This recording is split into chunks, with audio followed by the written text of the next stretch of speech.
Rivian has just announced they're cutting their entire workforce by, well, a very big number. This is scary. Why? Well, because Sandy Munro said that they don't make a profit, they make a big loss on every car they sell. So not only do they make a big loss, but they're hitting some serious issues in the company. Now, I, for one, was hoping they would succeed, but I know many of you think that they won't. Here are my thoughts on what's going on right now. Hello, my friends. Welcome to the channel. Great to see you. Thanks for tuning in.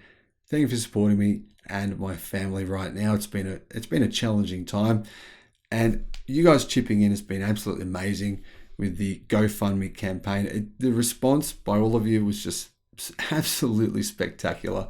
Thank you so much. It's really actually going to make a big difference. It might not seem like it will, but it will, because the treatment is around $11,000 per week. It's just started. She's just started the treatment it's been about 7 days. Last Tuesday, the treatment started, and it appears to be having a really good effect. Of course, it's going to take a while, but the longer she can do the treatment for, the more effective it will be. That's a true fact. So you guys have made it possible for Shanna to hopefully enough treatment so she can get better. So thank you so much. If you're wondering what I'm talking about, I'll put a link in the description to the GoFundMe campaign. So Shanna has stage 4 cancer. You can check out the details there. Now, some of you have asked what type of cancer it is. It's colorectal cancer that has spread to other areas in her body. And the doctors here in Australia, they said it's stage 4 cancer. They said, yeah, it's incurable, kind of good luck, basically. However, we found some other doctors in a clinic where it's quite expensive, but they believe that diagnosis is incorrect, and they really think that she has a good chance. So that's really great to know. Rivian, they're laying off 6% of their workforce. We're talking a huge percentage, and they're cutting costs amid production ramp up. Why? Well, they sell every single car at a significant loss. Huge loss. I mean, the bill of materials is higher than the price of the car. That's without even building it or paying for everything else at a company that you have to pay for. Just the bill of materials is more than the price of the car. That seems insane. I don't know how that's possibly sustainable in the long term. They basically have to reduce the price of the bill of materials by 50% at least to be able to make this a sustainable business. I don't know how that's going to happen. I don't know how that's going to work. I mean, realistically, they would need to be selling at least 1 million vehicles per year to be able to do that.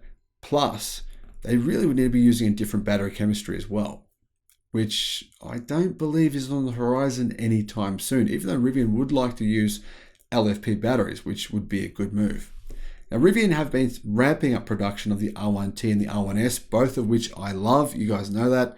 R1T, R1S, really nice vehicles. Rivian, you know what? A lot of Aussies would love to buy one. I've talked to quite a lot of Aussies about the Rivian R1T in particular, but also the R1S. There's heaps of people here that want to buy one. So they're compelling vehicles, and you're selling them, well, at a loss. So hey, we'll buy some. But I think we're a long way off that happening. But Aussies, Rivian have said they plan on selling electric vehicles here in Australia. So that's good news. New Zealand, not so sure. Other countries, not so sure. Canada, yes. The company is not releasing its earnings until the 28th of February, but it has disclosed that it managed to ramp up production to 10,000 units in Q4 of 2022. So that's a pretty good number. It's around 3,300 per month. But that means, well, more vehicles sold at a loss. So more money lost, therefore more firings are needed.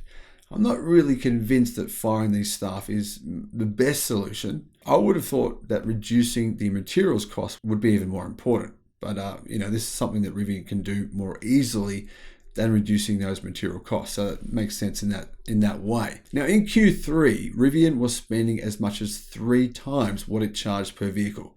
3 times. What? That means they could be making a loss of $160,000 per vehicle. That's US dollars. I don't know how that just seems crazy. How is that? How can that be? I don't understand. Anyhow, the word is that that's before all the money it is spending to build out its service, sales, charging infrastructure, support its growing fleet, etc. All the other costs involved. Yeah, clearly this is an unsustainable business and things just have to change very, very soon. I can't understand how they can be spending that much more per vehicle.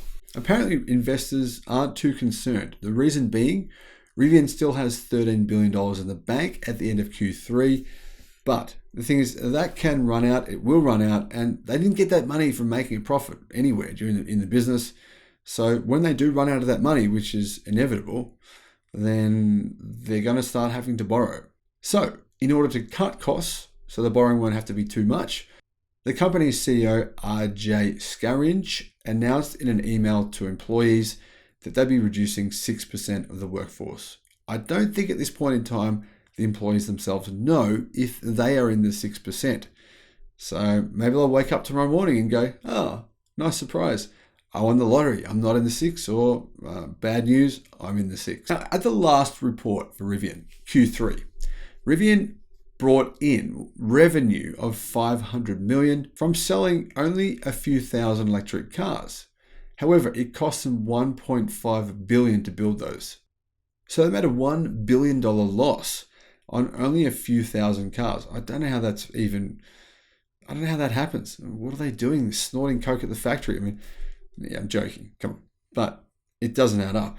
Personally, I hope that this company succeeds. Absolutely do. They make a great product. It's not Lordstown Motors. It's not Nikola with their pretend Nikola Badger. This is a legit product and it's a really good premium product.